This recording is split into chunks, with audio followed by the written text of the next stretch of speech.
Friends, मैं सुनीता अग्रवाल। मेरे channel पे आप सभी का बहुत बहुत स्वागत है। तो आज हम बनाएंगे बहुत ही ज्यादा टेस्टी रेसिपी। तो चलिए बनाना शुरू करते हैं। आज मैं आपको बिल्कुल सिंपल तरीके से बहुत ही ज्यादा टेस्टी खट्टी मीठी और चटपटी सेब की चटनी बनाना बताती हूँ।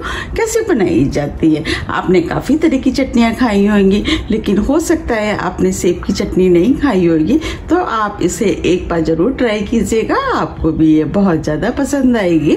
आप इसे पूड़ी, पराठे, चपाती, चावल आप किसी के साथ भी खा सकते हैं, और आप चाहे तो इसे बच्चों के लंच बॉक्स में भी रख सकते हैं। तो चलिए देख लेते हैं इसे कैसे बनाया जाता है।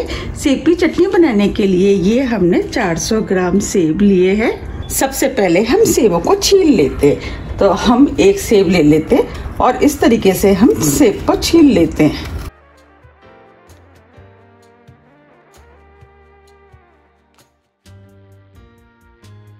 इस तरीके से हम चारों सेबों को छील लेते हैं। ये हमने चारों सेबों को छील लिया है।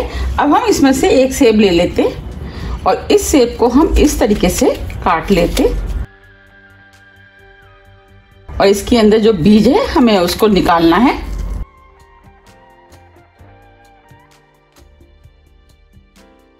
इस तरीके से हम बीज वाले पोर्शन को निकाल देंगे।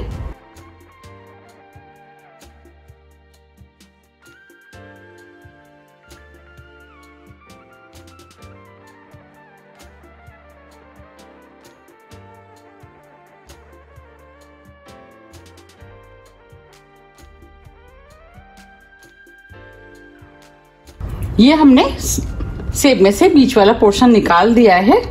अब सेब को हम छोटे छोटे पीसों में काट लेते हैं।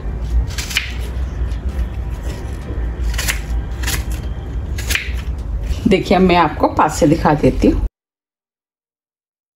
देखिए, हम इस तरीके से सभी सेब को काट लेंगे। ये हमने सेबों को काट लिया है। सेब को काटते समय आपको एक चीज का ध्यान रखना है, जब भी आप चटनी बनाएं उसी टाइम सेब को काटें, क्योंकि सेब बहुत जल्दी लाल हो जाता है। चलिए अब हम चटनी बना लेते हैं। चटनी बनाने के लिए 1 टेबल स्पून ऑयल हम पैन में डाल देते हैं। ऑयल को गर्म होने देते हैं। ऑयल गर्म हो गया है। अब इसके अंदर 1 टीस्पून सौंफ डाल देते हैं, आधी टीस्पून जीरा। अब जीरा और सौंफ भी भुन गए हैं। जो हमने सेब काटे थे वो हम इस पैन में डाल देते।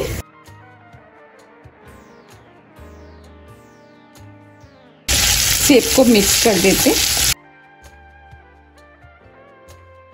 अब सेबों को ढक देते हैं और 6 से 7 मिनट के लिए स्लो मीडियम फ्लेम पर इन्हें सॉफ्ट होने देते हैं। अब बीच में हम 1-2 बार इसे ऊपर नीचे कर देंगे।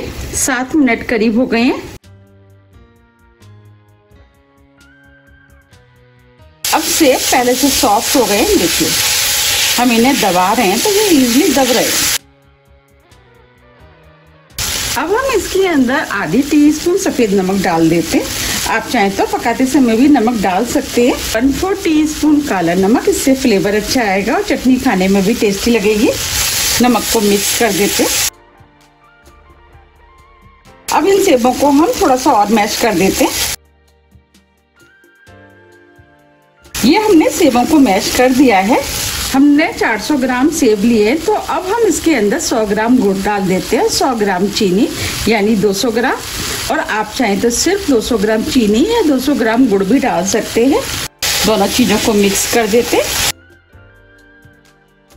अब इस चटनी को 3 से 4 मिनट के लिए और पकने देते हैं। फ्लेम को हम स्लो मीडियम ही रखेंगे।